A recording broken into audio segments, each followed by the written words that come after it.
Korporatizam, kako ga vidi profesor Jeffrey Grupp, ne ispunjava samo težnju za profitom, već zadire u svaku poru života i u svoj biti predstavlja psihološku kategoriju, jer ljudima kroz korporativne medije nameće stav da korporativni sustav predstavlja najnaprednije društvo. Na primjer, da je normalno raditi 10 sati na dan u korporaciji i potom kupovati neprirodnu hranu punu umjetnih aditiva koju su proizvele korporacije u trgovačkim centrima koje pripadaju korporacijama. Na večer, taj homo sapiens, iscrpljen od rada za korporaciju, gleda korporativnu televiziju s političkim vijestima o potezima vlade čiji su članovi sad u vladi, a prije i poslije na čelu neke korporacije.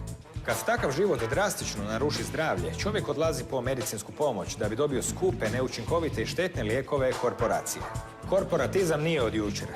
30. godina 20. stoljeća ta je ekonomska strana fašizma, koja se temeljila na spoju jake, centralizirane, nedemokratske vlade i velikih korporacija, bila vrlo popularna, a danas je u praksi prisutnija nego ikad. U knjizi Korporatizam profesor Jeffrey Grupp govori o porobljavanju i uništavanju ljudske svijesti od strane monopolističkih svjetskih korporacija koje kontroliraju sve resurse. Zemlju, rat, zdravlje, informacije, hranu, prijevoz, vodu, poštu, obrazovanje, razmišljanje. U kojoj ste mjeri robovi korporatizma, saznajte ovdje, na rubu znanosti.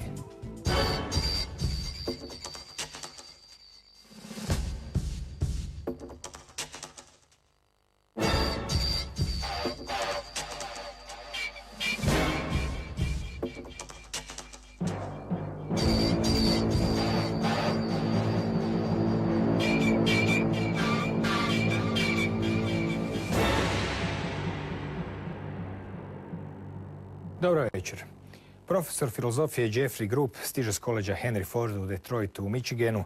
Autor je više znanstvenih članaka u prestižnim znanstvenim publikacijama i također je predavao 5 godina na prestižnom sveučilištu Purdue, a između ostalog danas radi na Henry Ford koleđu i autor je više knjiga od kojih je ona kojom se večeras bavimo, Korporatizam. Dobro večer. Good evening.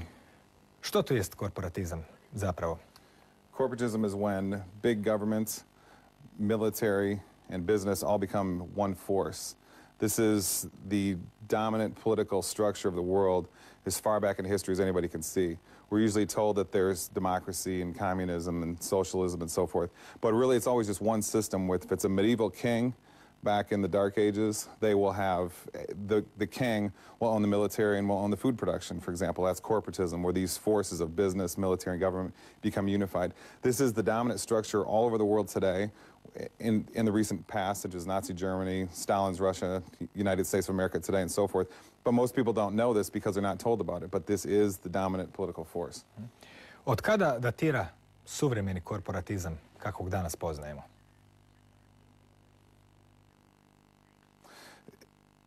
It's a very recent phenomenon for anybody to discuss this. Conspiracy theorists in America have brought this to light, and I have with my book, Korporatizam, Secret Government of the New World Order. But however, this has been virtually unknown, even though we can see it with our eyes. We can all see the government and the military and industrial forces unified. Nobody's really thought about it much to where we identify it as the issue dominating our lives, controlling our behaviors and controlling how our lives are structured and so forth. So it's very new, and politicians in America, in television in America, the main television will not discuss it at all. Spominjete 3 faze korporatizma. Od 19. stoljeća do danas nije uvijek bio jednako vidljiv. Možete li obrazložiti te svoje teze? Koje su to faze bile? Right, there was a first stage of corporatism, which started just after the Civil War in America, and that's when politicians started to come in and take over, just put themselves in government, big business owners would put themselves in government positions. So that means the people with the most money were in government, controlling government, so therefore running it from the big money interests. Then that was roughly the same level of corporatism until 9/11. Then things really accelerated dramatically. And in my book, Korporatizam, which was published in 2006, I predicted that in 2008 we'd enter the next level of corporatism, triggered by a financial collapse. And interestingly, that prediction did turn out to be correct, which surprised even me a little bit because it was exactly right on what the book predicted it would be. So the second phase of corporatism just is a ramping up, further increase in power of corporations. And now we're in the third phase, which was triggered by the economic collapse. Then we will see all-out power by corporations. And in America, we've seen the government has taken over the auto industry, for example. You've had huge amounts of money taken out of taxpayers' hands in America, given to the banks, and they throw wild, extravagant parties. There's signs everywhere that corporatism is increasing dramatically, which means more power to the big corporations, less for the people. So it's very much a medieval feudal structure. You've got the power players on top with all wealth, all control, and then the people on the bottom who have less and less down to nothing. Prvenstveno se bavite, naravno, Amerikom, od kuda stižete, Sjedinjenim Američkim Državama. Pišete u knjizi da Amerikanci misle da su slobodni, ali to nisu. Na koji način bi se to mogli obrazložiti? Americans are told that they're free from the day they enter school. Children enter school at about 5 years old in America. And they're told that they're free, that America is what's called a democracy. And they go on, they're told this every day in their churches and their schools and on television. So when they get to adulthood, they just believe this, and everybody thinks it's true. It's something that everybody says they know. But in fact, if you go ask somebody to show me how an American is free, nobody can prove it at all. And in fact, people in America, they don't get to choose how long their work week is. They're all in their jobs all the time. Americans are working 40, 60, 80 hours a week in many cases. And most Americans will tell you in their work environment, I'd rather be doing something else. I'd rather be spending time with my children. I'd rather be doing anything else other than this. And so that doesn't sound very much like a free society to me. Now, take other examples, industrial products. Types of cars, types of food and so forth that Americans would like to buy. Most people can't get what they want. Most Americans don't want a gas-powered car. They want a solar-powered car, for example. You can't buy one. Even though they exist, they've been developed. It's kept real quiet in the mass media in America, but they exist. Companies in California have developed them. Types of food. Most Americans, even if they don't know anything about political issues, don't want chemical-filled food. It's hard to find it anywhere. Even organic food is filled with chemicals nowadays because the United States Congress said that to put organic, pure food label on food, it only has to be about 25% pure food. The rest of it can be filled with chemicals. So it's a huge deception. So in other words, there's no freedom anywhere in America, just a lot of people who think there is freedom. Ekonomsko i povijesno poznavanje korporacija nas je već upoznalo sa idejom da je korporatizam nekakva vrsta spoja velike nedemokratske vlade i velikih tvrtki. To smo vidjeli i u Drugom svjetskom ratu, u nacističkoj Njemačkoj, pa i u Italiji pod okriljem fašizma. Čak i to bilo u to vrijeme u Europi dosta popularno i se činilo dosta efikasnim. No, ono što je novo kada vi govorite o korporatizmu jest što ga opisujete kao jednu psihološku kategoriju. Znači, to više nije samo ekonomski izraz spajanja institucija, nego on na neki način zadire u sve pore života. Na koji način je korporatizam interpretirate kao psihološku kategoriju?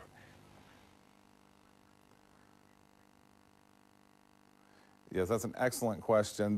The key issue about corporatism, yes, it's control of resources. And yes, it's control of, how much time we can spend with our families. That's all true. But the big thing that corporatism really is control of our consciousnesses. We think the things we do because we have limited information, specialized ways of life that we've been taught since we were very, very young. So therefore, corporatism creates our behaviors, our responses, our thoughts, and so forth. For example, in America, nobody would know that an avocado, for example, they never thought that it's shaped like a heart. It has special ingredients in it that are good for heart muscle, and it has also good for eyes, but it looks like a heart, and if you cut it in half, it looks like an eye. So it almost is as if an avocado is a supernatural substance created by some incredible intelligence as medicine for us. The average person in America has no idea what I'm talking about with it. They think it's a piece of matter with some chemicals which are roughly nutritious, and then you see how the difference is? They think one thing about an avocado versus the other. If you're an American Indian, for example, an avocado is a magical, sacred, food ingredient for, extreme health and extreme mental power. But in America, instead, they have all kinds of fabricated ideas, and so your psychology is constructed by big corporations. And in fact, the very things that we know, and the reason that spirituality is on the decline, or there's fabricated forms of spirituality in America, is specifically because people's minds are locked under their television set, locked onto their ministers, locked into their schools, which all agree with everything on the big points. They all agree. It's just like in Orwell's 1984 when he said, everybody tells each other a lie, and so nobody knows they're telling each other a lie, so therefore the lie becomes the truth. It's the exact same thing going on in America. And so therefore there's not a free state, and the main thing that's not free is people's consciousnesses. Kada pričamo o korporatizmu, nekome se može učiniti da je riječ o nekakvom prirodnom tijeku ekonomskih sila u liberalnom društvu, znači bogati žele postajati još bogatiji i vrlo često ljudi sve svode na trgovinu i na novac kada se priča o velikim korporacijama koje danas su već i bogatije od država. To je opće poznato. Međutim, vi navodite da iza tih korporacija i te ideje korporatizma zapravo stoji određena namjera, da nije sve proizvod ekonomskih sila, nekakvih spontanih težnji prema bogaćenju i slično. Mislite li, dakle, između spontanosti i namjere, s čim biste povezali korporatizam? This is the big issue, the question you've just asked. Most people in America think, if they hear about government corruption, they say, oh, those, you know, they just want to make money. That's not true. They control money. If they want more money, they can just run the printing presses longer and print more. Here's the question I have for you. Why do they make money in the ways that they do? Why do they use war to make money? Why do they use, the big pharmaceutical industry's medicine, which just contaminates everybody? There's no, you name a cure for any disease in the last 50 years out of American medicine. There's none anywhere. So, I mean, why do they choose that kind of medicine? Why do they choose industries and means of, selling products to people that always, in general, hurt people? So there's something far greater than just making money involved. I mean, there's some kind of pleasure or some kind of joy that the monopolistic corporatists have in trying to contaminate people, de-spiritualize people, take out their inherent spiritual innerness, construct their consciousness to be a shallow outer consciousness. So it's much greater than just trying to make money. It's about destruction of humanity. That's why the American Indians were so viciously targeted and put in the prisons or reservations, and then they put the nuclear waste dump right next to them to contaminate them. So it's much greater than making money. It appears to have to do with some kind of pleasure in destroying the essence of humanity. Kako biste opisali filozofiju korporatizma? Ili ste je upravo opisali?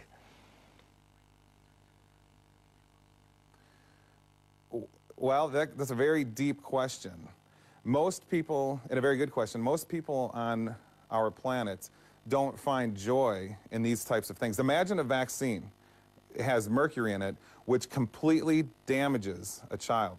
If you have mercury put in certain shots in 2 countries to the same level, the rate of autism goes up to the same degree in both countries. And there's many other arguments like that that prove that vaccines are they're murder weapons. Okay? Now, what kind of a mentality would do this? This is not necessarily human in any familiar way. So the philosophy of corporatism is to take what is good and beautiful and invert it, and to take what is horrific and say that is beautiful. The war, in America they called the wars the war theater. Oh, that's curious. Remember the Hurricane Katrina in New Orleans, they called that a laboratory. Now they're giving us little codes here that this is what is good and true and beautiful to them. So the philosophy, the psychology of the corporatists it's a sadomasochistic murder pleasure theater of some sort. It's an art form to them to create the world as a big murderous art form, and it's very difficult to understand. We can see it because it's the world, but it's very hard to understand how destructive and dark it is. Na koji način, tko su zapravo ti korporatisti? Tko su ti ljudi? Koliko ih ima? Kada pričamo o korporacijama, one su uvijek nekakva imena, logotipovi i slično. Međutim, pretpostavljam da postoje osobe koje stoje iza tih korporacija, koliko ih uopće ima i koliko je njihov utjecaj razgranat po svijetu. Okay, the corporations, there's what's called the New World Order, which is widely discussed now. Even politicians in America will talk about the New World Order now. What the New World Order is a system that we all live in. The reason that the father can't spend more time with his children in America is because he has to go to work. In other words, go serve the New World Order system. The police run it, the professors run it, the court systems run it. Everybody works in this New World Order system. Okay, now, the tools that are used to control this massive global system are the corporations. Now, behind those, someone or something is running these. Now, it's not we know that there's what's called a CEO in America, and we think that this is the person that runs the corporation, and they'll be on TV with a big smiley face, act like a real nice guy and everything, while their corporation is, you know, responsible for contaminating or poisoning and killing millions of people or whatever they do, ruining life, ruining family structure, and so forth. Now, but it's not really clear that that CEO is the actual person that runs it, because if you look a little further, you find out that there's a board, what's called the board, a group of controllers behind the CEO that controls the CEO. Then it raises the question, who controls the board? And that's not really known. Nobody really, and it has to be somebody, because it's something.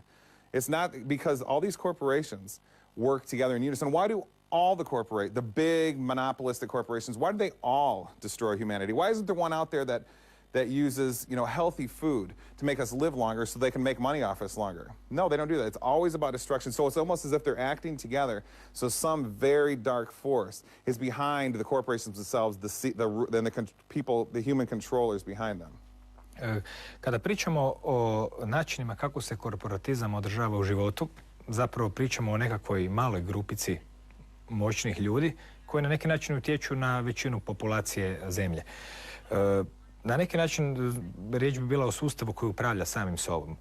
Pitanje bi bilo koje su to metode, taktike ili strukture smišljene pa da sustav može uopće tako funkcionirati da većina ljudi na neki način same sebe čuva od, da kažemo, same sebe čuva zaključene u kavezu.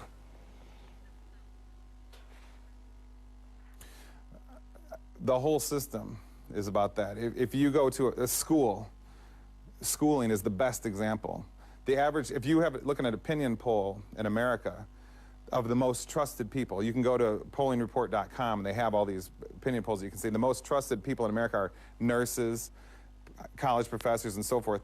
These people are the ones who are spreading the information, all this unverifiable, non-scientific information like global warming and so forth, to the masses. So a school is a perfect example. People are taught to trust it. They're taught, oh, the big oil leaders and the politicians, they lie to you.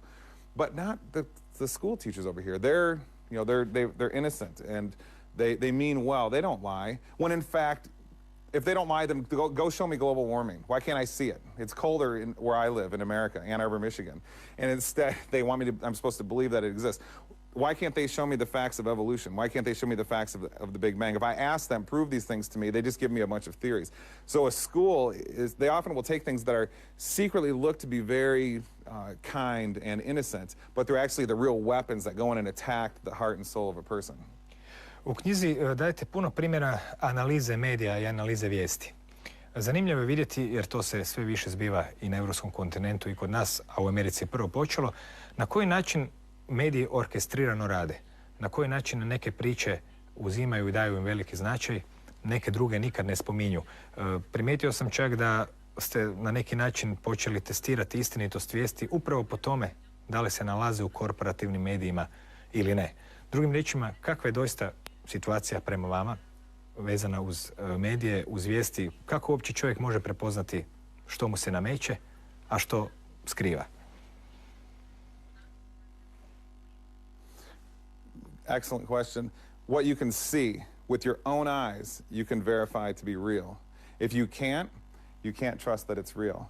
And most of the information in schools, to keep going talking about schools, is that type of information that you can't see. They'll say, please believe us that the Roman Empire existed at this specific time and fell because the Goths invaded. Just believe us. If I say, excuse me, teacher, can you prove this to me? No, is the answer.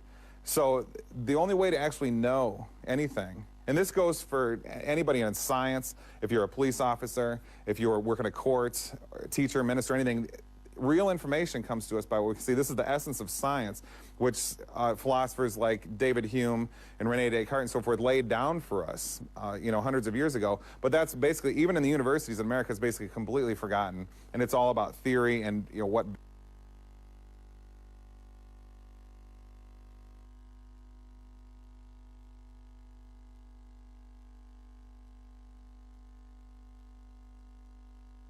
see it. If you can't, you have to be skeptical of it, because someone can lie. If you believe what you can't see, someone can lie to you, trick you. That's why politicians in America get so angry, and they'll say it on television when someone's a skeptic, or when someone doesn't believe what they say, or when someone asks proof. A lot of people asked George Bush for proof before he invaded Iraq in 2003, and he never presented it. Why? Because it wasn't there. What if Americans in greater numbers said, no, we want proof. We'll go to war if you show us there's a real threat.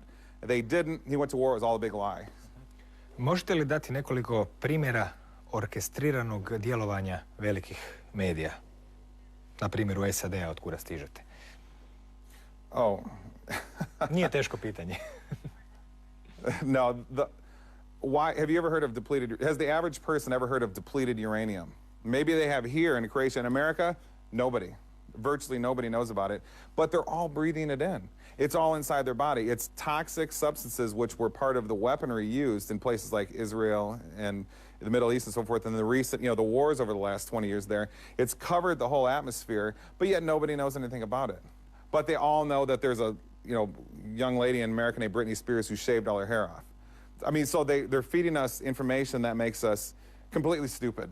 Okay, and you can see this in the faces of Americans. They are like a hollow shell. There's nothing in there. The average American, they're confused and lost because they don't have the real information makes us feel good. The ancient philosopher Aristotle said humans, for some reason, have this curiosity to know things.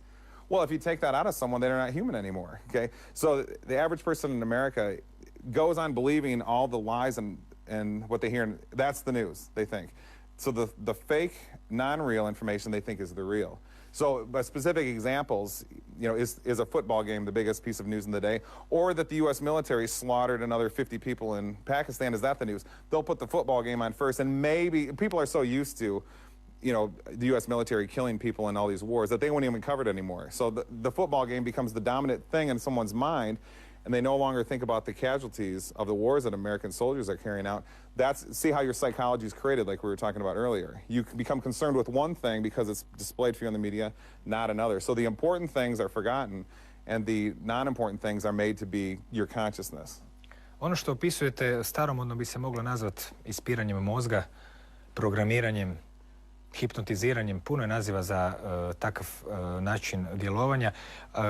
A ono po čemu, koliko ste predstavili u knjizi, se takve stvari mogu uočiti je to što se na svim mrežama istovremeno predstavljaju uvijek iste vijesti kao senzacionalne.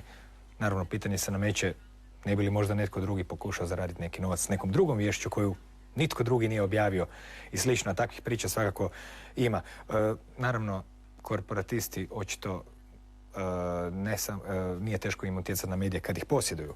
No, mogli bi sada, kad pričamo o korporatizmu, zahvatiti ga po nekoliko točaka koje ga čine, s obzirom da je tema poprilično široka, a korporatizam, koliko sam shvatio iz vaših knjiga, prije svega čine mnogobrojni mitovi koje zapravo treba na neki način jednog po jednog uzimati u obzir i promatrati. Bavite se recimo temom da je netočno da je nafta neophodan pokretač svijeta, što je danas teško zamislivo. Nekad davno smo imali čak i konoplju koja je bila daleko sofisticiranija i naprednija. Ispričajte nam malo kako bi svijet mogao biti bez nafte, koliko bi koristi mogli imati od zaboravljenih biljaka, poput konoplje recimo, i kakve su sve njene osobine. Well, with hemp, you or I could grow it, and we can create our own oil. You can make anything out of. Henry Ford built a car out of hemp. You can make metal-like substances and so forth. But see, you or I could grow that in our own backyard, for example. But with oil, it's far away. Nobody can see it. Since nobody can verify how much is there, we can't see how much is there. They can say, "Oh, there's not much left. We're running out." So the supply is low and the demand is high, so the price goes up artificially. It's all fake. Okay, I mean, and the reason is because remember when oil went to $150 US dollars a gallon a few years ago, and then it went back down. If I say if all our economics professors are telling us that supply and demand rules the economic landscape of the world, that doesn't make sense then. It shouldn't have gone up like that and then come back down. So, but anyways, with hemp, that's a substance that can be controlled by the people, and that's the ultimate enemy of corporatism. If you grow hemp and I write a book and I want to trade you hemp oil, because it's incredible. Hemp seed oil is one of the most healthy substances on the planet. And I want to trade you hemp seed oil for a book. We trade products. We cut out the New World Order. We cut out the corporatists. See, that's power. That's what the American Indians did. That's what always the corporatists like to get rid of. When you go to, there's a store called Walmart in America, huge stores which sell every product. If you go to Walmart and you buy a product, what you do is you give some of your money to that person, but that person didn't create the product, and they get almost none of the money, maybe a penny of what you gave them. Instead, it goes to someone far away who didn't even do any of the work. It isn't even there present. It doesn't have anything to do with anything, except they say we own it, and so therefore we get all the huge cut of the money.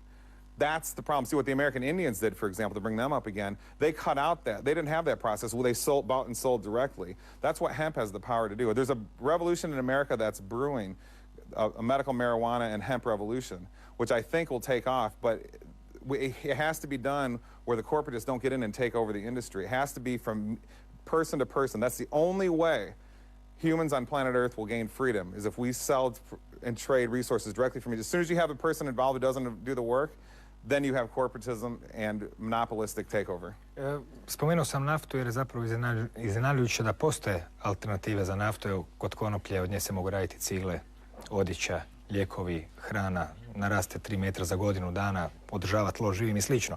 Bavite se drugim mitovima, pa možemo malo proći kroz njih. Recimo, tvrdite da u Americi postoji mit o privatnom vlasništvu, da Amerika zapravo nije kapitalistička zemlja koja se temelji na slobodnom poduzetništvu i privatnom vlasništvu. Na koji način bi se moglo vidjeti znanstveno, logički, da zapravo Amerika nije zemlja privatnog vlasništva? It's amazing that it's this way, where people think they own something in America if you have to pay the bank for it. Okay, and if you stop paying the bank, they send the police to take the land back if you bought land or your car or whatever. Now that's not ownership, but in America, people call it ownership, okay? No, that's somebody else owns you something and you have to pay them to keep it. It's the opposite of ownership. Now, the same exists if I buy a piece of land and say I pay the bank off and I don't owe them any more money, after 30 years and, half my life savings and, I pay them 5 times the amount through interest. Say I do succeed in paying them off, but then I have to pay huge taxes to the government. So then it's also the same scenario. We own it if we pay somebody for it. Now, that's not, there is virtually no ownership, private ownership, where you have something, nobody can come and get it. If somebody tries to, the police will come and protect you. There's virtually none of that anywhere in America because of taxes and bank, somebody will owe the bank for something. So now this is how strange things get in America. You can have, people think it's a capitalist nation of private ownership when there's virtually no private ownership anywhere. That's how deceived, that's how artificial people's psychologies have become, where they think what is true is false and what is false is true. I općenito podjela na kapitalizam i komunizam koja je bila u mori u 20. stoljeću dosta je zapravo čudna, jer i komunističke zemlje su stvari akumulirale kapital kroz tvornice i slično, mada on nije bio u privatnom vlasništvu, pa su zapravo i one na neki način bile kapitalističke. No, idemo mi dalje kroz neke zanimljive mitove. Recimo, jedan od najvažnijih tiče se ekonomije. Pokazali ste nekoliko klasičnih novo-orvelovskih primjera dvomišljenja, znači rečenica koje su potpuno u kontradikciji, koje se nalaze u ekonomskim udžbenicima i slično. Riječ je o tome mogu li se predvidjeti ekonomske krize ili ne mogu. Postoji li nešto kao što je prirodni poslovni ciklus ili ne postoji? Ako ne postoji, na koji način se generiraju krize i na koji način se stvara vrijeme prosperiteta? Koji bi znači to bili mitovi koje eto ste čak pronašli u klasičnim sveučilišnim udžbenicima ekonomije kao opće prihvaćene istine koje u praksi često puta se same dementiraju? This is one of the most interesting issues. In America, they will tell you on TV, it's very hard to know if the economy is going to rise, which means the big corporatists get more money and then the average person just has to work more. They will tell you it's very hard to predict when the business cycle goes up or the business cycle goes down. Now, they'll say also on American television, they have a channel called the Stock Market Channel, CNBC. They'll also say that if you raise interest rates, it has the potential to slow the economy down. And I say, well, wait a minute, if you just said we can't predict that, how can you know if someone does that, it could slow the economy down and essentially predict that? So to get to the point, the business cycle, as it's called in America, is completely predictable. If the Federal Reserve, which controls the money supply in America, just a few people control it, if they slow down their amount of the money that they release to the banks and therefore to the public through loans, and or if they change the interest rates that people have to pay on their, when they go get a loan to buy something, if the rates go up, people buy less. So these two things make it completely simple to control the entire economy. Yeah, you go ask the average American, can you control, is the American economy just completely spontaneous and undirected? Or are there specific things that a few people, maybe 6 people in the Federal Reserve can do to affect the whole economy? And the average person in America will say, oh, it's completely spontaneous and nobody controls anything and you can't predict anything. Complete lie. You can see it happening right in front of your eyes. And they will say on national TV in America, if they raise rates, the economy will slow. But the average person doesn't understand that. Not only is that going on, but further it means there's just a few people that control the whole, really the whole world. Because if the American economy is the biggest economy in the world, and therefore influences the whole world, and just a few people control it, then there's a few people who control the whole world. That's called a secret government. Okay, forget President Obama, forget President Bush, forget all these people who say that they control the world. The money controls behavior, which controls us. Okay? And if the money is controlled by a few people, the whole world is controlled by a secret group. Spominjete mit vezan uz jednu od glavnih teza liberalizma, a to jest da potrošač zapravo kontrolira sa svojim izborima tržište, da potrošač odlučuje koji proizvod je bolji, koji proizvod je gori i slično. Međutim, zapravo potrošači kroz izbor ispada da ne kontroliraju ništa. Imate li, recimo, primjera kojim biste potkrijepili tu svoju tezu koja tvrdi da ona teza o potrošačima koji kontroliraju društvo zapravo nije točna? Yeah, consumers could control everything if they wanted, but what they do is they settle for and they find acceptable the products that are presented to them.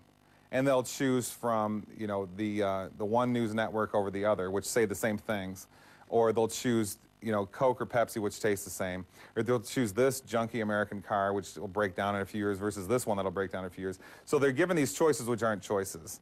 Okay, the point here is that if Americans wanted to, they could just cut out, you know, all this choosing for them. And instead, they could just create their own industries. They could create any product they want, solar power, organic farming, superconductivity, medical marijuana, anything they wanted, just regular marijuana, hemp industry. If they just turned off their televisions, because American television is really bad. There's no show like this on American mainstream television anywhere. If they just simply did that and started industries, they could do anything they wanted. So they could cut out the New World Order system, the monopolistic corporatists, and give power to themselves by controlling industries that help rather than hurt people, but they don't. Instead, they settle for the junky products that, you know, often are made by slave children in China, which get shipped over to America. Instead, they settle for that so they don't have to think about it. That's essentially what happens. Pričamo još malo o novcu. U zadnjih 3-4 godine do mnogo ljudi je došla izjava novac je dug, koja zapravo prije nije bila jako poznata. Nekad davno su naravno države tiskale novac, one su imali čak i neko pokriće prije 40 godina u zlatu, u srebru i slično. Naravno, zlatni standard je ukinut. Međutim, kada se to dogodilo i kako da je novac postao dug i što to uopće znači? Yeah.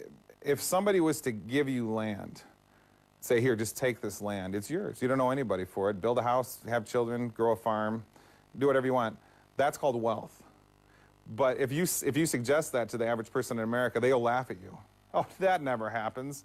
No, because to get something, you need to go get a loan. You need to go get debt money that you have to pay back several times more through interest to have these items that the average person should just have as their natural right as being a human on planet Earth. No, in this world, you have to be a slave. You have to work to exist. Other cultures before ours, in primitive times and so forth, that was not the case. You exist, so therefore, this is all given to you. You can have these trees to make products. You can have this land to raise your children in safety and so forth. If the warring tribe comes nearby, you have this land to make weapons to keep them. Hopefully, just the display of weapons will keep them away and no conflict will arise. So what happens in America is people have no idea what wealth means. It's a philosophy. It means you have something that is mine, which nobody can take, and it gives me power. Okay, that doesn't exist in America. You have something that you have to pay back if you're lucky, and you work your whole life to pay it back, and your whole life is therefore given to the debt system. So money doesn't exist. Debt exists. And the whole system is made up on that, and people are so used to it that they don't even understand that there's a difference. Je li istina da zapravo sav novac koji američka država proizvede i stavi u opticaj zapravo je posudilo od privatnih bankara kojima za to plaća kamate na temelju nezakonitog poreza na dohodak?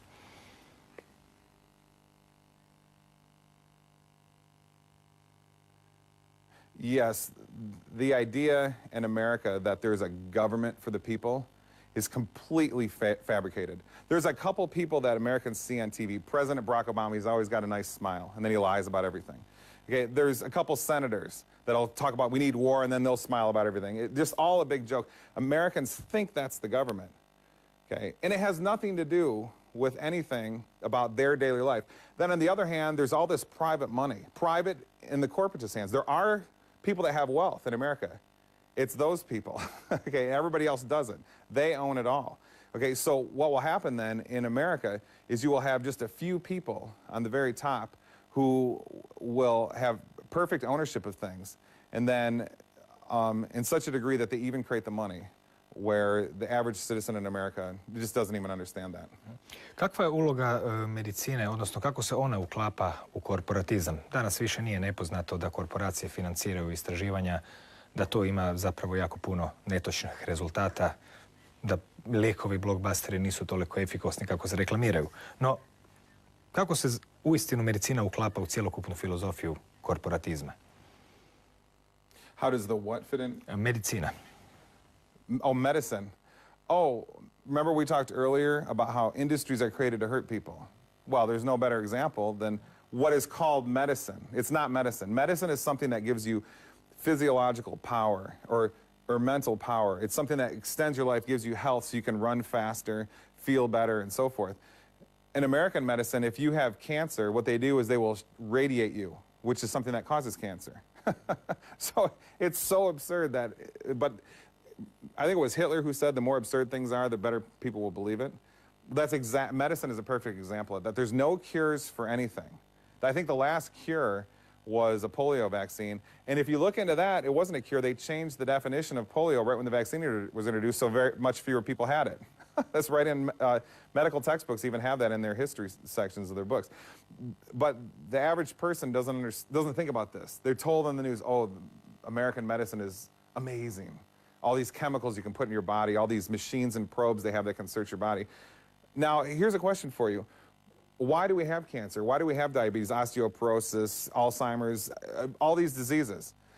When explorers go and find rainforest tribes, they don't have any of these. They live long. They don't even have anorexia. So there's psychological issues going on here. Medicine is sort of the best example, the microcosmic view of the whole prison system called the New World Order that we're all stuck living in. And the best way to see the alternative, the way it should be, is to look at those rainforest Indians or American Indians. But they used to call cancer the disease of civilization because explorers would go and find primitive peoples that were never encountered Europeans before, and they would survey 30,000 of them, the old people, no cancer anywhere, nothing that had symptoms resembling cancer. So the diseases are created by the poisonous food, poisonous air, chemtrails, you name it, bad psychology. And then what you're given to heal it is more poison. Na koji način reagiraju recimo vaši studenti kada im iznesete neke od ovih teza? Pretpostavljam da, kao što ste napisali u knjizi, mnogi od njih misle ili vjeruju da su istinite tvrdnje da recimo farmaceutska industrija godišnje proizvede desetke novih lijekova u koje je uložila stotine milijuna dolara i slično. Na kraju vi dajete dokaze da zapravo ona ne proizvodi nikakve lijekove skoro nikad. Kako se studenti vaši reagiraju ili nose sa takvim informacijama, od kojih su neke, pretpostavljam, dosta šokantne za njih? Yeah, most of the time I don't present anything like this to students, but I do teach them, remember we talked earlier about the only way to know anything is with your eyes. I teach them that. I teach a class called Logic, and the essence of logic is how do you know anything? And that one way you can form a logical system is by having a verification system with your senses. Now, I can't talk about all these topics in a university. I talked about some of them when I taught at Purdue University, and I got in trouble. They said, no, don't do that, or else we'll remove you. And I had to stop doing that. So the answer is I can't talk about much of this. When I do sometimes bring up something like this, the students act in three ways. They can't believe it, and they want more information now. I want more. That's amazing. Tell me more and more and more. That's the few. Most of the students don't care. Okay, they're just thinking about MTV and football or whatever. And then there's a few students, more than a few, very, very angry. How dare you say something that disagrees with what I've been told? And I'll say, wait a minute, you can see it. What I just told you, you can see with your own eyes. It's different than what somebody told you, which you can't see. That could be a lie or a truth, you don't know. But what you can see, you can make it be, you can find to be true. They get very angry, and they'll make up stories and go complain to the dean and the college administration and say, Jeff, he's bad, he told all these lies, and I'll just say I'm using empirical information. Posebni dio medicine koja je jedna ruka korporatizma, kako vi predstavljate, su mentalne bolesti, takozvane. Što su lijekovi za mentalne bolesti i što su uopće mentalne bolesti, kako se njima danas manipulira? Oh, we've got a thing in America called ADHD. And that's basically where you tell a child if they do any kind of behavior other than sit there like a little soldier in their school classroom, that they have a brain disorder called ADHD. And if you ask the doctor who diagnoses them, say, doctor, can you show me some proof? Show me a map of their brain that shows the disorder. They'll say, I can't do it. We never did a map of the brain. Then I'll say, how do you know that there's a disorder? And then they'll say the answer is because of their behavior. And I'll say, oh, wait a minute, then we're talking about psychology. We're not talking about medicine. So you're just making a judgment on what you think is normal and not normal. To answer your question, the mental diseases are all made up. If what I just said wasn't true, then why in the 1950s in America there was no ADHD? They didn't even talk about it. It was invented, the idea was invented later in the 1970s. But in the 1950s, America had what was considered the best education system in the world with none of this talk about ADHD. Now, ADHD and the poisonous drugs they give children to try to cure it, which doesn't work anyways, it's nothing to cure anyways, it inundates the school system, and we've got what's considered the third worst education system in the world. So that's just one way. I mean, if someone it's called schizophrenia. Oh, then people say, oh, well, that's a mental disorder. And I say, well, that's interesting because primitive peoples, the person who had the vision, the schizophrenic vision, schizophrenic dream or prophecy, they were made the king, the shaman. So that was very successful for that person to have these abilities. So the whole idea of if you just go ask someone, verify for me that all these mental illnesses exist, they can't do it. It's just all made up. You're supposed to fit into what is normal versus abnormal. What is normal is what is constructed for the corporatist superstate. What is abnormal is what doesn't fit in. Posebna priča su takozvani antidepresivi, odnosno bolesti koje liječe depresije. U knjizi pišete da je zapravo depresija proizvod neprirodnog društva u kojem se ljudi nalaze i zapravo je društvo uzrok, pa bi trebalo izlijeći društvo da im se izliječi depresije. No, na neki način te depresije se uvijek liječe lijekovima. U ovoj emisiji smo već spominjali te lijekove. Dosta uspješno liječe depresije, pogotovo ako natjeraju čovjeka na samoubojstvo. To znači da je izliječenje od depresije u tom smislu potpuno. No, na koji način danas u Americi, a to bi trebao biti obrazac pomalo i za cijeli svijet, kako to postupno ide, se pristupa tim konkretno depresijama, odnosno lijekovima za depresiju, zbog čega svi ti Amerikanci idu kod psihijatra, barem oni koje sam ja vidio u filmovima? Yeah, the antidepressants are a result of environmental problems. If you take a monkey and put it into a wrong environment, it'll run back to its original environment. If you take a lion and put it in its wrong environment, it'll go back to its natural environment. A natural environment for a human is to be surrounded by nature and live off of nature, creating products themselves that they trade with each other. Okay, if you take a human out of, and also in the meantime, being with their family, doing spiritual practices, and so forth. Now, if you take someone out of that, they will malfunction. And the first thing to malfunction will be their consciousness. If you take a mother away from its young children, which is absolutely common in America, all over, the children are put in what's called daycare. I mean, 70% of babies at 6 weeks old or 12 weeks old go into daycare so the mothers can go back to work for the corporation. Now, a huge percentage of those mothers become severely depressed. Well, of course they do. Because what's more powerful than the instinct to love your child, which I have. I've got 3 children. So it's environmental problems which give rise to these issues. But no, see, that you can see. I can see if I take someone out of their environment and put them here, they get sad. If I put them back, they get happy. So it's scientific. I can see it. But no, I'm not supposed to believe that in America. I'm supposed to believe, no, it's a brain disorder, which I can't see. I can't see inside your head to see what your brain chemicals are doing. But I'm supposed to believe some doctor, you know, very fancy, telling me it's a brain disorder, that's the cause of the problems. Zanimljiv primjer ste dali u knjizi onog što bi se definiralo mentalnom bolešću. Naime, test na Kraljevskom sveučilištu Holloway doktora Patricka Lemana jest jedan test mentalnog zdravlja. Sjećate li se tog detalja iz knjige? Možete nam ispričati nešto o tom testu? Kako se tamo testira mentalno zdravlje? Basically, if you were suspicious of anything or believed anything that wasn't the mainstream view, what everybody else thinks, you were called mentally ill. So there was absolutely the idea of a scientific study was completely thrown out. Znači, to je test za mentalno zdravlje.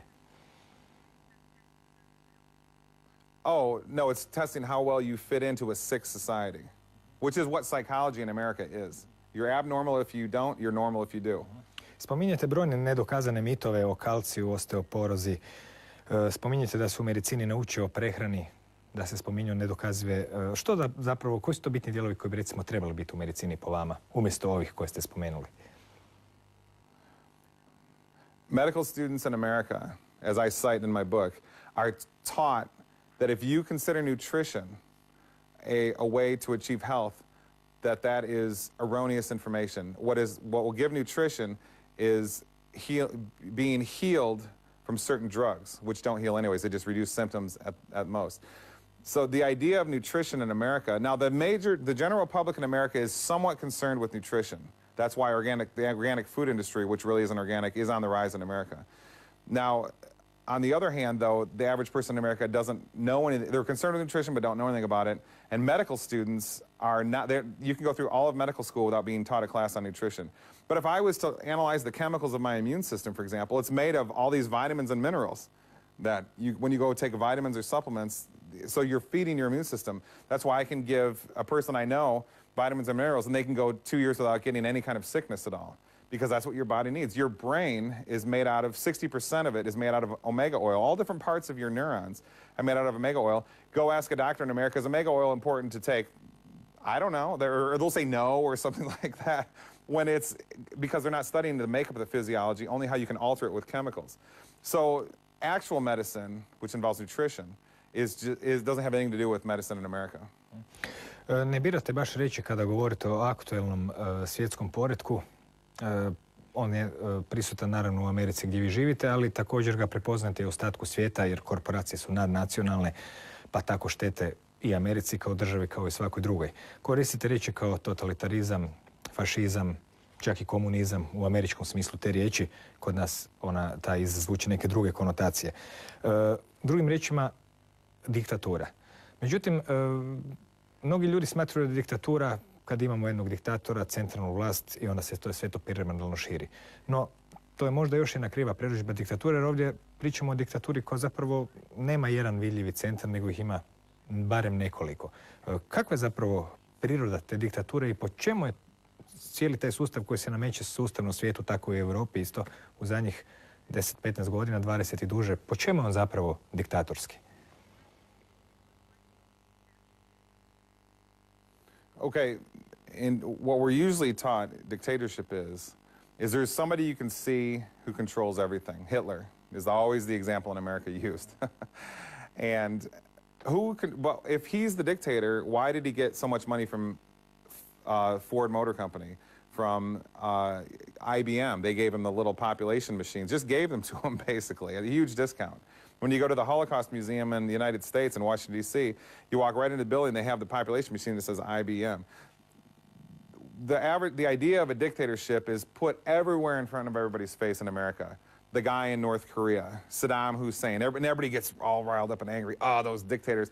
And nobody stops for a second to think, how did Hitler come into power in 4 years and take Germany from economic desolation to the world superpower? Because he was funded. Instead, Americans will think, oh, he was just a smart guy. He knew how to build the nation up or something. They don't trace the money. So the whole idea of dictatorship that the average person in America at least thinks of, has nothing to do with anything because they're not looking at the real dictators. Nobody really knows who the real dictators are. Remember we talked earlier about there's the corporation, the CEO, the board, and then who controls that? That's the real dictatorial power, but nobody really knows exactly. You've had David Icke here before, and he says it's in a super advanced entity of some sort, not necessarily human. There is some argument to that because a lot of the technologies that we see in the world don't seem to have human origin, like Morgellons disease is one. So it is possible that behind all this is some non-human entity. There is some evidence to support that claim.